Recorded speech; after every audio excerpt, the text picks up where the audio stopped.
¿Ok? La información llega al cerebelo, o sea, es aferente al cerebelo con respecto al equilibrio a través del pedúnculo cerebeloso inferior. Y la información sale del cerebelo, o sea, es eferente del cerebelo, también a través del pedúnculo cerebeloso inferior. Y esta información viaja hacia los núcleos vestibulares que se encuentran en el bulbo raquídeo, para que luego pues, se establezcan vías vestibuloespinales, ¿no? Para ayudar a la regulación del equilibrio. ¿Okay? Entonces, en resumen, la primera función del cerebelo conocida es el equilibrio. Esto lo realiza el arquicerebelo.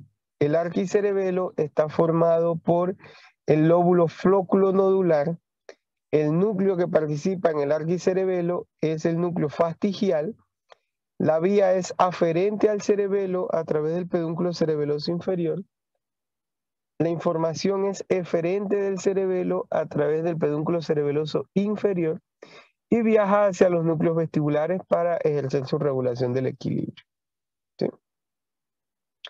La segunda función conocida, entonces, es la regulación del tono muscular. ¿Okay? El tono muscular es regulado por el paliocerebelo. El paliocerebelo está formado por el lóbulo anterior del cerebelo. El núcleo que está participando es el núcleo interpositum, que el núcleo interpositum está formado por el globoso y el emboliforme. La información es aferente al cerebelo, o sea, llega al cerebelo a través del pedúnculo cerebeloso inferior.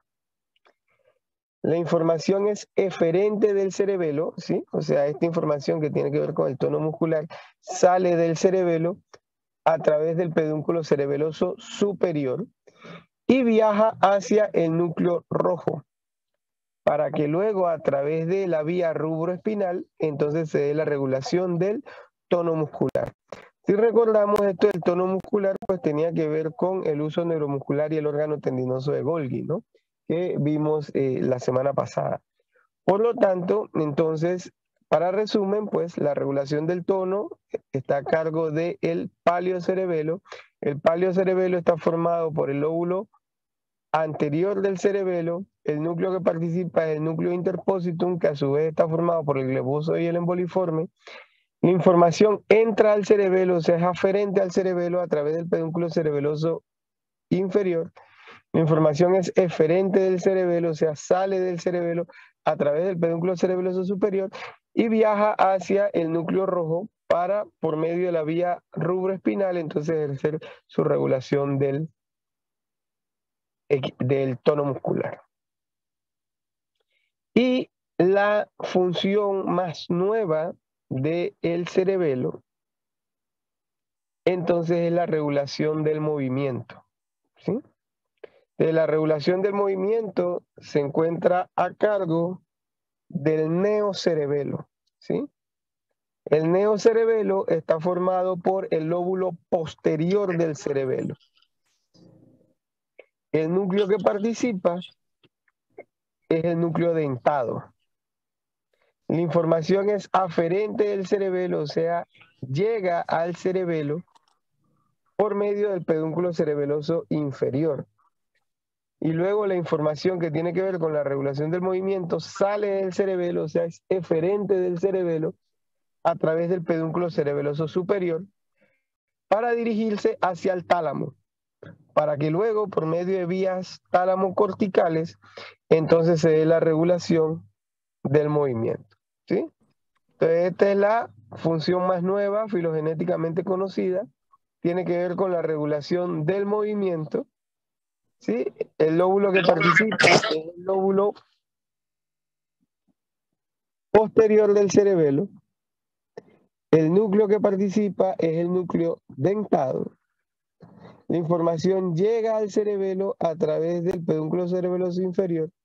La información sale del cerebelo a través del pedúnculo cerebeloso superior y estas vías llegan a el tálamo para luego, por medio de las vías tálamo-corticales, pues ejercer su regulación del movimiento. Entonces, si vemos, podemos hacer esta división de 3 funciones, 3 partes anatómicas, ¿no? Y entonces esto es una división anatómico-funcional, ¿no? En donde revisamos, pues, las 3 funciones básicas, que serían, pues, equilibrio, ¿ok? Equilibrio tonomuscular y movimiento.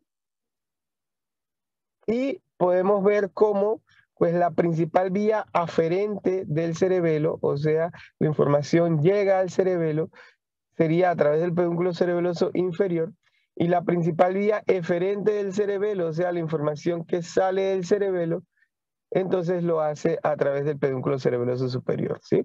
Entonces, estas son las 3 cosas que tenemos que tomar en cuenta para tener una mejor comprensión del cerebelo, ¿no? Las 3 funciones básicas: equilibrio, tono muscular, regulación del movimiento, cuáles son los lóbulos que le forman, cuáles son los núcleos que participan y cuáles son las que intervienen de la estructura. ¿Ok? ¿Preguntas acerca del cerebelo? Ok, de vuelta. Lo que tenemos que tener en cuenta son las 3 funciones básicas del cerebelo, ¿sí? Que serían, pues, equilibrio, tono muscular y regulación del movimiento. ¿Cuáles son los lóbulos que participan con cada uno de estas funciones? ¿Cuáles son los núcleos que participan con cada una de estas funciones?